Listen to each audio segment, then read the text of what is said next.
Rekomendasi drakor buat lo yang gak suka nonton drakor. Pertama ada King the Light yang diperanin sama Yoona dan Junho dari 2PM. Oke.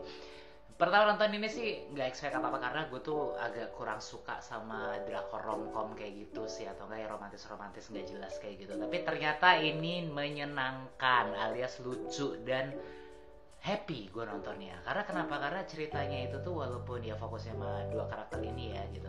Ya kayak ceritanya kayak Cinderella story gitu, tapi so far sih dari episode awal sampai episode akhir itu menyenangkan. Jadi buat yang nggak suka nonton drakor, nonton ini dijamin ketawa-ketawa.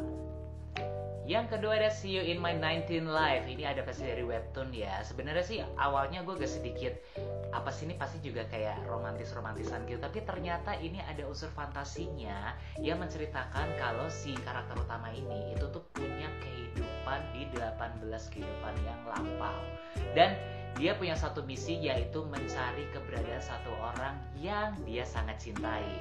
Nah, ini yang gue suka adalah dari episode pertama sampai episode terakhir itu kita dibikin penasaran, ini sebenarnya gimana sih ceritanya dia dari awal sampai akhir itu, kehidupannya seperti apa, dan sebenarnya misinya tuh apa. Jadi ini yang membuat kita tuh ya kayak suka gitu sih sama ceritanya. Dan juga dua karakter utamanya itu benar-benar menyenangkan sekali, chemistry-nya dapet dan kita nggak dibikin bosen walaupun ini romantisnya dapet terus. Gue deh hidupnya flat-flat aja ataupun lagi suntuk di kerjaan nih, Behind Your Touch ini drakor yang paling recommended untuk lo tonton sekarang juga, lagi tayang di Netflix. Jadi ini awalnya tuh agak sedih-sedih gitu ya ceritanya gitu, dan tapi begitu lihat episode-episode selanjutnya ini ternyata parodi dibalut drakor guys. Nah, yang paling ngeselinnya adalah ini tuh tiap scene-nya tuh bener-bener adegannya tuh sangat-sangat komikal sekali. Jadi perbuatan antara OVJ sama Lapor Pak tuh ada di serial ini. Pokoknya nonton deh, ketawa-ketawa deh pasti. Buat yang suka suspense, kayaknya drakor ini cocok banget lo tonton. Judulnya Mask Girl, dan ini udah full episode ada di Netflix. Ya, ceritanya tentang korban bulian gitu ya, tapi sebenarnya dia punya alter ego yang membuat dirinya tuh lebih percaya diri.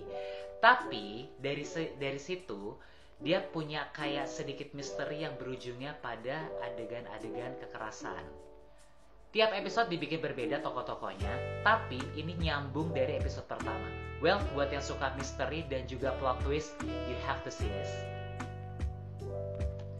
Buat yang suka horor, serial Revenant ini cocok banget buat yang gak suka drakor tapi nontonin itu jadi seneng sama serialnya. Ini tuh penggabungan antara horor sama cerita adat yang real yang ada di Korea Selatan, dan gue suka sih cara penceritaan di sini, slow tapi sure banget kalau menurut gue. Karena kenapa? Karena dari skripnya aja tuh bener-bener jelas ini tuh arahnya mau dibawa kemana, dan tiap episode tuh plot twistnya tuh bener-bener gila. Gak banyak jump scare, cuma di episode 10 aja ada jump scare sedikit aja, tapi itu efektif sekali. Dan Kim Tae-ri di sini mainnya bagus banget.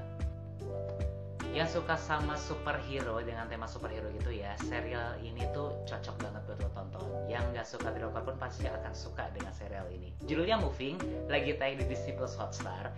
Jadi ini mengenakan gue sama serial Hollywood judulnya Heroes, tapi ini dibuat lebih keren daripada Heroes menurut gue.